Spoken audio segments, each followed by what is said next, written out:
सभी लोगों को नमस्ते। कैसे हो? उम्मीद करते हैं आप लोग बहुत अच्छे होंगे। जैसे कि आपको पता है कि हम उत्तर प्रदेश की सभी विधानसभा सीटों का भ्रमण कर रहे हैं।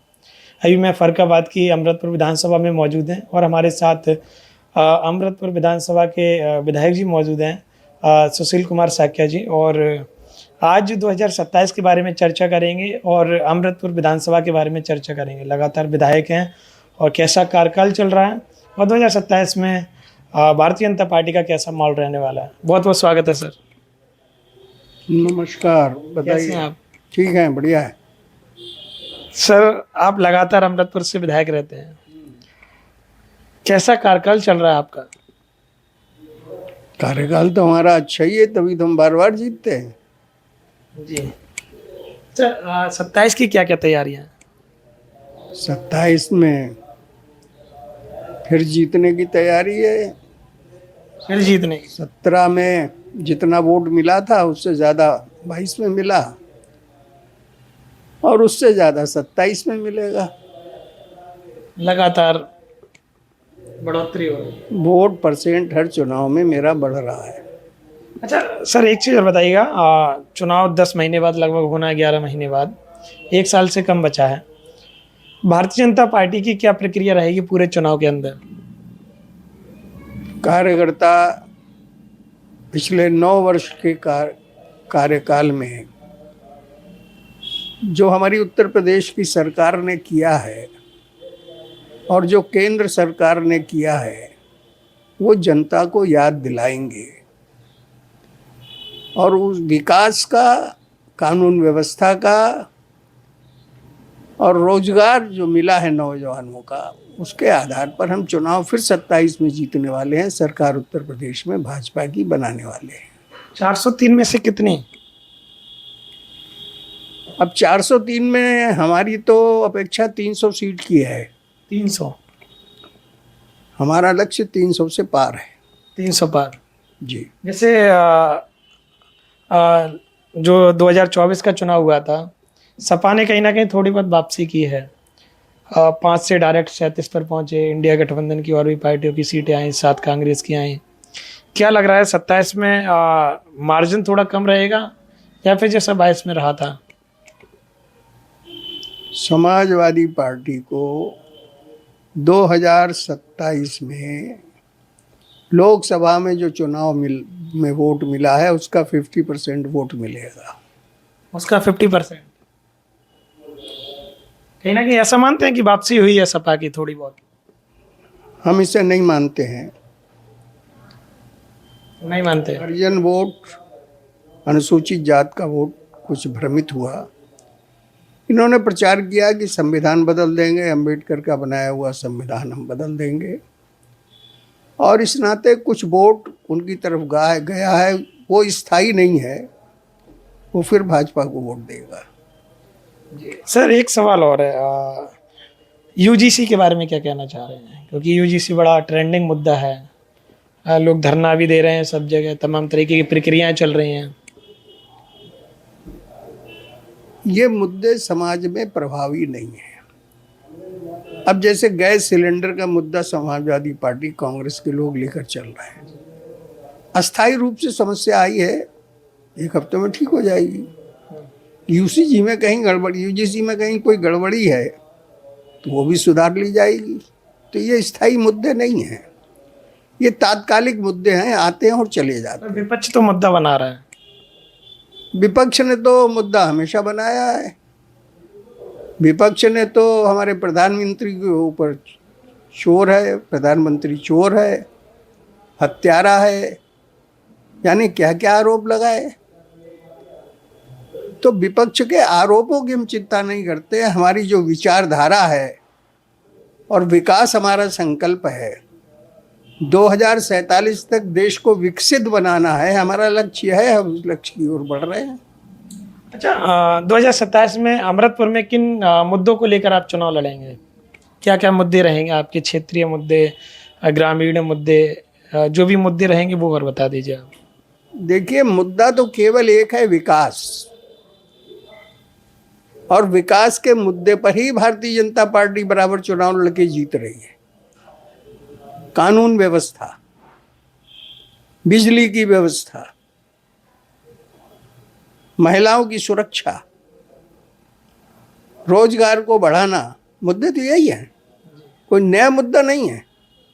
और ये मुद्दे हमारे पुराने अस्थाई मुद्दे हैं। राम मंदिर का मुद्दा था तो हमारा स्थायी मुद्दा था, जब तक समाधान नहीं हुआ तब तक लगे रहे उसके पीछे।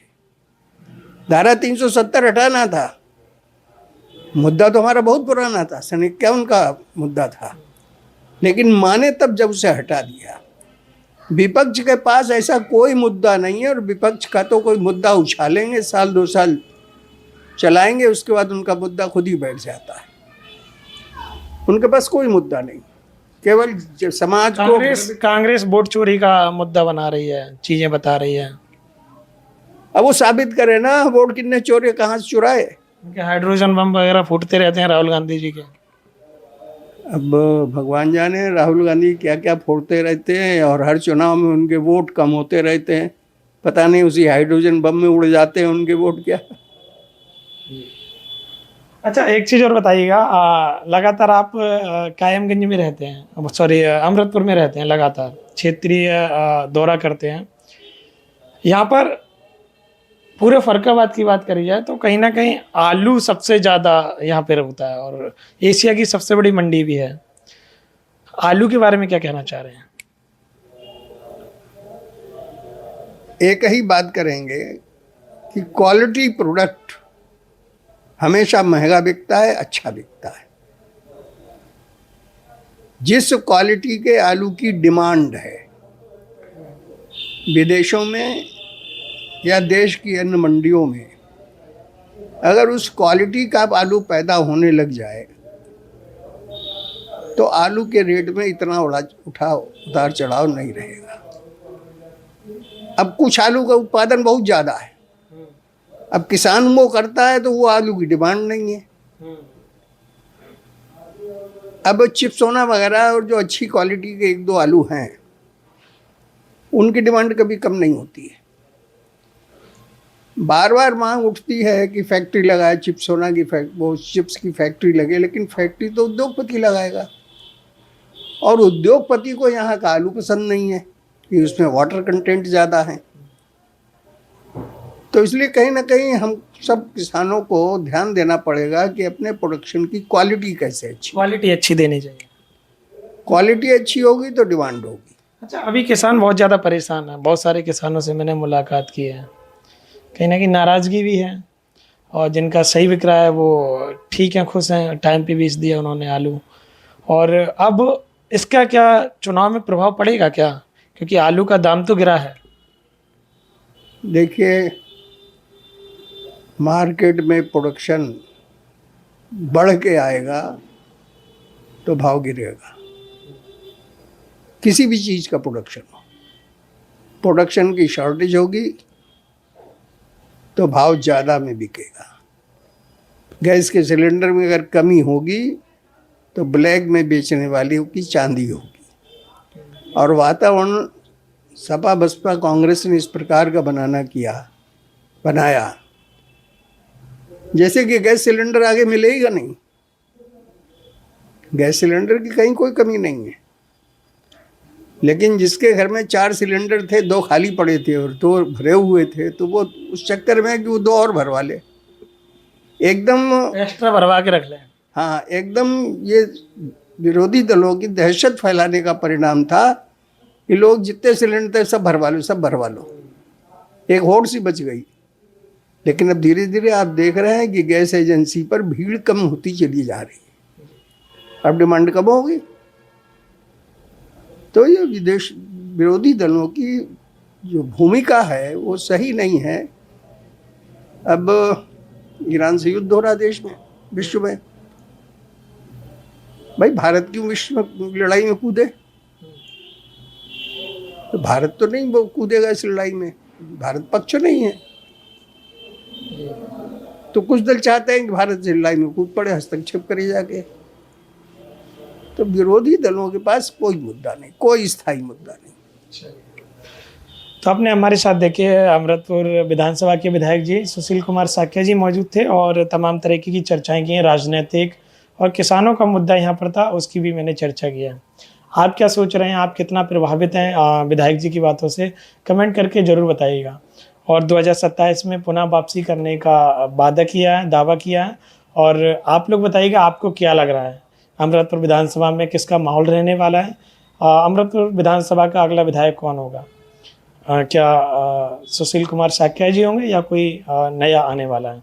आप कमेंट करके जरूर बताइएगा। बहुत बहुत धन्यवाद। Thank you sir. ठीक, धन्यवाद।